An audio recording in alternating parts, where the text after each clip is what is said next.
Bai Guanxing menggerakkan tubuhnya ke atas. Xiao Yu buru-buru pergi membantu ketika dia melihat ini. Saya memiliki kekuatan terbatas sekarang, dan wanita tua beracun itu menjadi semakin kejam selama bertahun-tahun. Tapi jangan khawatir, aku akan mencari Suster Huaxu saat aku melihat ke belakang. Dia bukan kaisar. Ketika kata-kata itu selesai, Bai Guanxing mengulurkan telapak tangannya dan menatap kelinci putih kecil itu. Ayo, izinkan saya memperkenalkan kepada Anda, Xiao Yu. Yah, ini namanya. Xiao Yu mengangguk dengan patuh. Tetapi saat ini dia dalam suasana hati yang rendah. Agak enggan untuk tersenyum pada kerumunan Qin Yichen. Kakak dan adikku. Qin Yichen kaget. Saudara laki-laki dan perempuan. Apakah Anda membicarakan mereka? Dilihat dari kekuatan Xiao Yu, dia setidaknya merupakan pembangkit tenaga listrik pada saat yang sama dengan Yao Yuekong. Dan dalam hal usia, dia tidak sebagus fraksi lawan. Tapi Bai Guanxing menjelaskan, Xiao Yu memang seperti ini. Dia tidak akan pernah tumbuh dewasa. Ayolah, saya akan memperkenalkan Anda pada dua orang ini. Anda tahu, Zhong Nantian, Kaisar Nantian, Chang Jingtian, Kaisar Jingtian. Dan yang ini, kamu telah bersembunyi di rumah seseorang selama bertahun-tahun, jadi aku tidak perlu mengatakan apa-apa. Xiao Yu tersenyum ringan, dan itu membuat orang-orang merasa sangat manis, saudara Yuekong. Yao Yuekong sedikit mengangkat bibirnya dan tersenyum. Siapa bilang Xiao Yu tidak tumbuh dewasa? Begitu kata-kata ini keluar, Xiao Yu bangkit dengan ekspresi terkejut di wajahnya, berjalan ke arah iblis Yuekong, melompat-lompat, dan mengulurkan tangannya untuk membuat isyarat di atas kepala mereka. Benarkah? Xiao Yu telah tumbuh lebih tinggi? Yah, sepertinya telinganya hanya tumbuh. Jika kamu menghitung telinganya, mereka hampir setinggi kakak Yuekong. Pantulan Xiao Yu membuat kepala Yao Yu Hollow terasa gatal. Tetapi Qin Yichen merasa pusing ketika melihat matanya, dan hidungnya sedikit panas. Ketika Bai Guanxing melihat ini, dia mengangkat bahu, kepolosan yang mengalahkanmu. Oke, selanjutnya, aku harus memberimu perkenalan yang bagus. Yang ini, Feng Tianxing. Kakak Feng, kakakmu dan adikku. Saudara Feng sangat kuat.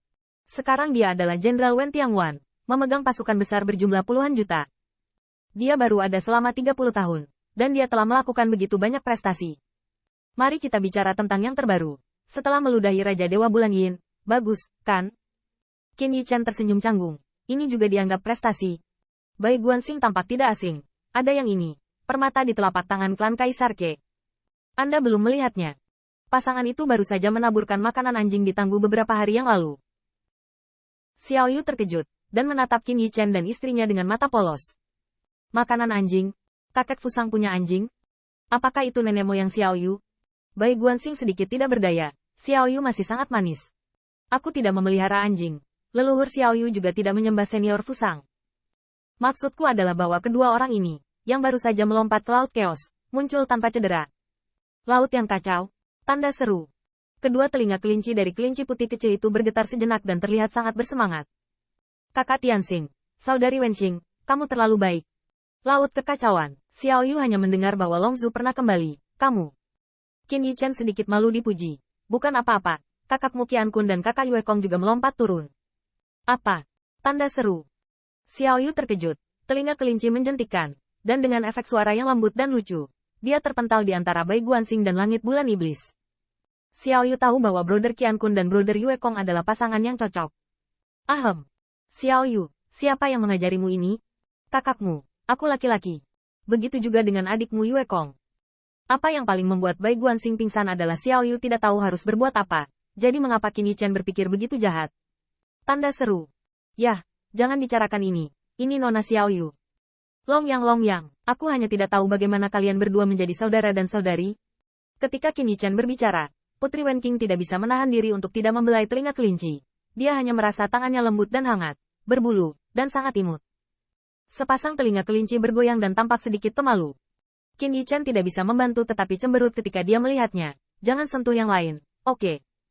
Setelah berbicara, Qin Yichen juga mengulurkan tangannya dan menyentuh telinga kelinci. Ini sangat lembut. Aku tidak ingin melepaskannya begitu aku menyentuhnya. Kelinci putih kecil, putih dan putih. Kedua telinganya berdiri. Xiao Yu memegangi kepalanya. Meskipun wajahnya memerah, tetapi dia masih tidak melepaskan telinganya. Dan dia bahkan memiliki sedikit kesenangan. Tangan Bai Guanxing terasa gatal saat melihatnya. Sudah lama sekali aku tidak menyentuh telinga Xiao Yu.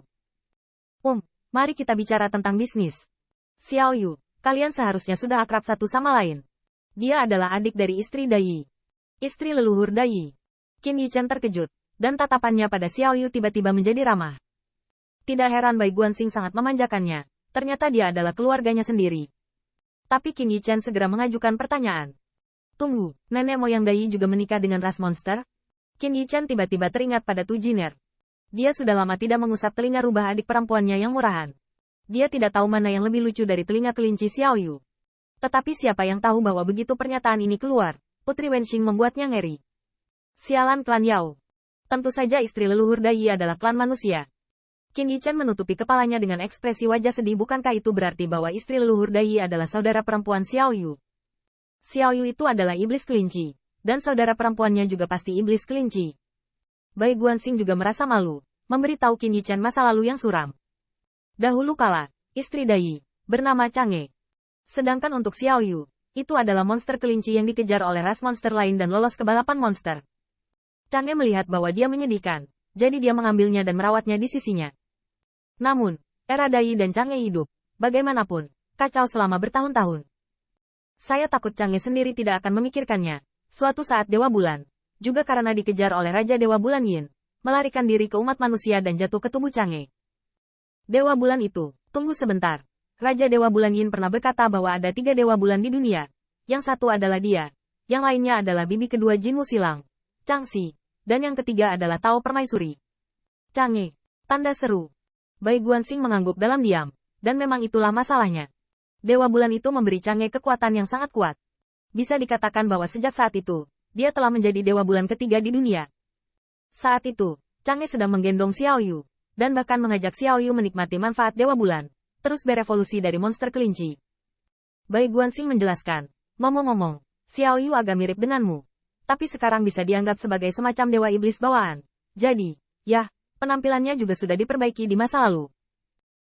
Berbicara tentang ini, Qin Yichen memandang Xiao Yu yang merupakan gadis loli muda, tiba-tiba. Pantas saja Jinmu Silang begitu penuh kebencian saat melihat Xiao Yu. Ternyata bukan hanya karena Xiao Yu adalah adik Bai Guanxing, tapi juga karena nenek moyang Dai. Adapun karakter Xiao Yu semurni seorang gadis, itu mungkin karena karakternya sendiri. Sayangnya, tidak lama setelah itu, Dai menyegel 9 gagak emas dengan nyawanya.